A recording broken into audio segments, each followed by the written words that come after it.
अब आते हैं हम टाइप्स ऑफ पॉलिनोमियल की तरफ। तो टाइप्स ऑफ पॉलिनोमियल होते हैं मोनोमियल्स, यानी कि सिर्फ एक, और मतलब कहने का मतलब क्या है, देखिए यहाँ पे टर्म कितनी है, देखिए ए मोनोमियल मीन्स मोनोमियल्स वो पॉलिनोमियल होते हैं। तो पॉलिनोमियल्स के भी टाइप होते हैं। पॉलिनोमियल्स के कितने टाइप होते हैं, मोनोमियल, बाइनोमियल और ट्राइनोमियल। अब इस मोनोमियल का मतलब होता है सिर्फ टर्म एक ही होती है। जैसे हमने क्वेश्चन किया था ना, ये देखिए यहाँ पे कितनी टर्म्स है, 2 टर्म है या 3 टर्म है या 4 टर्म है। तो उसी तरीके से मोनोमियल जो होते हैं, मोनोमियल है तो मीन्स क्या है, एक ही टर्म है, एक ही टर्म होनी चाहिए। तो ये देखिए, ये अगर क्वेश्चन आ जाता है कि ये कौन से पॉलिनोमियल है, टाइप ऑफ पॉलिनोमियल बता दीजिए। मोनोमियल मतलब होता है पूरे के पूरे पॉलिनोमियल में सिर्फ एक ही टर्म होती है। तो ये 2x क्या है, एक ही टर्म, 2 क्या है, एक ही टर्म, ये भी एक ही टर्म। ये एग्जाम्पल्स हो गए। बाइनोमियल मीन्स क्या होता है, पॉलिनोमियल जिनमें आपकी मिनिमम 2 टर्म होती हो। तो देखिए 2 टर्म है, तो देखिए यहाँ पे x+1 है, 2 टर्म, यहाँ पे भी 2 टर्म, यहाँ पे भी 2 टर्म। तो px इजिकल्स टू, ये px का रिप्रेजेंट करता है पॉलिनोमियल का representation, px equals to x+1। हमेशा एक्सप्रेशन ध्यान रखना कि हमेशा पॉलिनोमियल को हम इस तरीके से ही रिप्रेजेंट कराते हैं। ये एक पॉलिनोमियल की एक इक्वेशन होती है, राइट। तो px इजिकल्स टू x+1 है, तो 2 टर्म आ गई। तो बाइनोमियल हमारे वो पॉलिनोमियल होते हैं जिनमें मिनिमम 2 ही टर्म होती हैं। ट्राइनोमिनल है तो 3 टर्म। ये देखिए px equals to x plus x square plus pi, q1 है, देखिए qx है तो फिर रूट/2 plus x minus x square, ry है तो y की पावर 4 प्लस वाई प्लस 5। तो 3 टर्म आ गई। तो ट्राइनोमिनल हो गया। बाइनोमियल मीन्स 2 टर्म, ट्राइनोमिनल मीन्स ऐसा पॉलिनोमियल जिसके अंदर 3 टर्म, यहाँ पे 2 टर्म, यहाँ पे 1 टर्म। अब आते हैं डिग्री ऑफ पॉलिनोमियल का मतलब क्या होता है। देखिए ध्यान से समझना, इसका क्वेश्चन आता ही आता है, 110% आता ही आता है।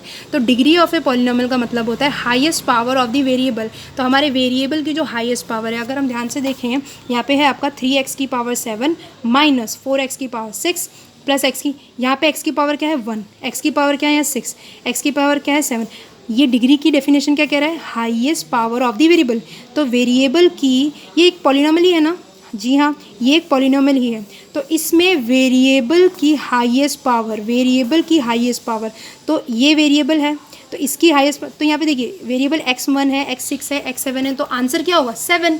तो वेरिएबल की हाईएस्ट पावर कौन सी है यहाँ पे, इस पॉलिनोमियल में 7 है।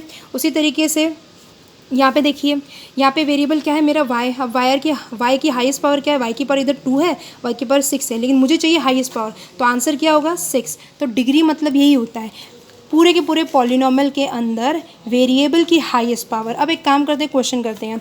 देखिए यहाँ पे है find degree of the polynomial, तो डिग्री निकालनी है। डिग्री मतलब वही वेरिएबल की हाईएस्ट पावर, तो वेरिएबल क्या है x और x, तो हाईएस्ट पावर कौन सी है x की 5, तो आंसर क्या हो जाएगा 5। उसी तरीके से 2 minus y square minus y cube plus 2y की पावर 8, तो y की हाईएस्ट पावर क्या है 2 है क्या, 3 है क्या, 8 ही तो है। तो वेरिएबल की हाईएस्ट पावर क्या है यहाँ पे पूरे के पूरे पॉलिनोमियल में 8।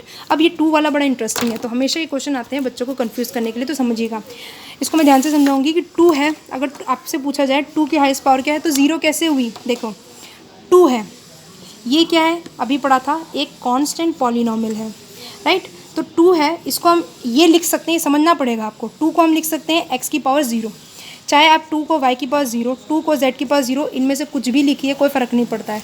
क्यों, पता पड़ जाएगा आपको। तो ये एक कांस्टेंट पॉलिनोमियल है। क्वेश्चन ये है कि इसकी डिग्री बतानी है। सवाल ये है आपको इस कांस्टेंट पॉलिनोमियल की डिग्री बतानी है। इसको हमने इस तरीके से लिखा, फर्स्ट ऑफ ऑल 2x की पावर 0। आपको पता है x की पावर 0 क्या होता है 1, 1 की पावर 0 क्या होता है 1, 2 की पावर 0 क्या होता है 1, चाहे 100 की पावर भी 0 लगाओ तो भी 1 ही होगा, -1 की पावर 0 लगाओ तो 1 ही होगा। समझ पा रहे हैं आप।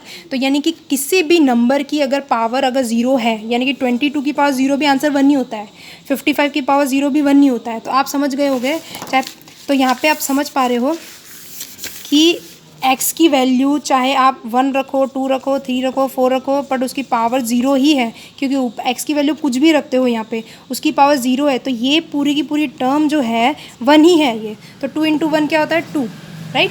तो अब देखिए हमने क्वेश्चन ये पूछा है कि डिग्री निकालनी है, तो हमने इस तरीके से इसको कन्वर्ट किया 2 × x की पावर 0। अब यहाँ पे वेरिएबल क्या है, ये हमारा माना हुआ है, x की पावर क्या है 0, तो डिग्री हमारी क्या हो जाएगी, यही तो है पूरी टर्म खाली, और तो कुछ आजू बाजू में कुछ है ही नहीं। तो 2 कांस्टेंट पॉलिनोमियल है। दूसरा, इसको हमने इस तरीके से कन्वर्ट किया 2 × x की पावर 0। x की पावर 0 का मतलब होता है 1, और 1 से 2 मल्टीप्लाई होगा तो 2 ही आएगा। तो मतलब ये घूम फिरा के वही बन रहा है, पर हमने इसको जानबूझ के कंसिडर किया क्योंकि हमको वेरिएबल की डिग्री चाहिए। तो ये रहा मेरा वेरिएबल, इसकी डिग्री क्या है 0, तो आंसर क्या हो गया 0। तो हमको समझ में आ गया, चाहे अगर इसकी जगह 2 की जगह 3 होता तो डिग्री क्या होती, 0 ही होती। क्यों? क्योंकि 3 को हम लिख सकते हैं y की पावर 0।